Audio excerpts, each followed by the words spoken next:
Hello dear students, आज हम पाठ 13 गति एवं समय के प्रश्न उत्तर डिस्कस करेंगे। तो सबसे पहला प्रश्न क्या है, देखिए, निम्नलिखित गतियों का वर्गीकरण करें। आपने मुख्य 3 गतियां पढ़ी हुई हैं, सरल रेखीय गति, वर्तुल गति और आवर्ती गति। तो लेट्स रीड द क्वेश्चंस। पहला है, दौड़ते समय आपके हाथों की गति। तो आप जब दौड़ते हैं बच्चों, आपके हाथों की गति क्या होती है, आवर्ती या फिर दोलन गति। नेक्स्ट, सीधी सड़क पर गाड़ी खींचते घोड़े की गति। बेटा, सड़क भी सीधी है और जब घोड़ा उस गाड़ी को खींच रहा है तो वो कौन सी लाइन में जाएगा, स्ट्रेट लाइन। तो ये हो गई सरल रेखीय गति। नेक्स्ट, मैरी गो राउंड झूले में बच्चे की गति। मैरी गो राउंड कौन सा झूला होता है जो गोल गोल घूमता है, तो इसकी गति कैसी होती है, राउंड, सर्कुलर, या हम कह सकते हैं वर्तुल गति।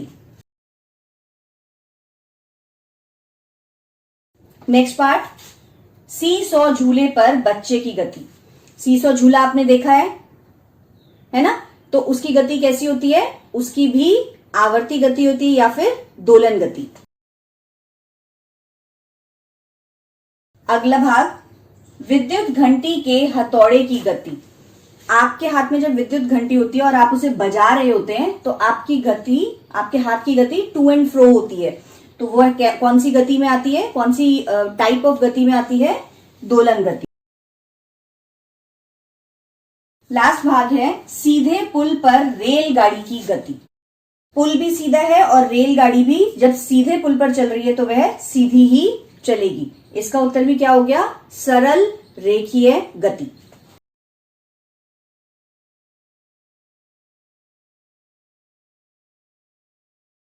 आगे बढ़ते हैं अपने दूसरे प्रश्न की ओर बच्चों। निम्न में से कौन सा कथन सही नहीं है। पहला भाग क्या है, समय का मूल मात्रक सेकंड है। हमने पढ़ा हुआ है समय का मूल मात्रक क्या होता है, सेकंड। तो ये स्टेटमेंट क्या हो गई हमारी, सही। अगला भाग, प्रत्येक वस्तु नियत चाल से गति करती है।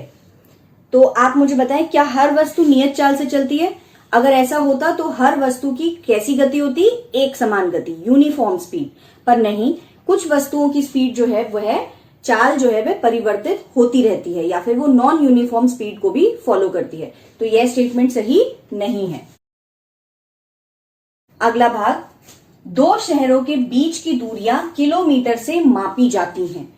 तो मुझे बताएं बच्चों, दूरियां जो है वो शहरों की किससे मापी जाती हैं, किलोमीटर, राइट। तो ये उत्तर सही है।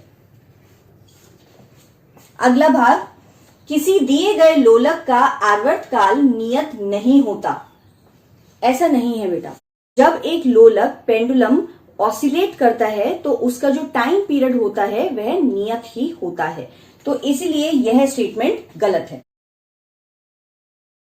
अगला भाग, रेलगाड़ी की चाल मीटर प्रति घंटा m/h मीटर प्रति घंटा में व्यक्त की जाती है। Is this right? नो। अगर ये किलोमीटर प्रति घंटा होता तो यह उत्तर सही होता, या फिर मीटर प्रति सेकंड। तो इसका अर्थ यह उत्तर गलत है। आगे बढ़े बेटा अपने प्रश्न नंबर 3 की तरफ। प्रश्न नंबर 3 है, कोई सरल लोलक 20 दोलन पूरे करने में 32 सेकेंड लेता है। लोलक का आवर्तकाल क्या है? टाइम पीरियड हमें पता है बेटा, एक पेंडुलम में हम कैसे कैलकुलेट करते हैं, नंबर ऑफ ऑसिलेशंस उसमें बहुत इंपॉर्टेंट रोल प्ले करता है।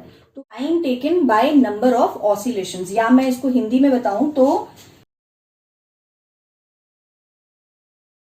आवर्तकाल बराबर होता है कुल समय जो पूरा लिया गया और दोलनों की संख्या।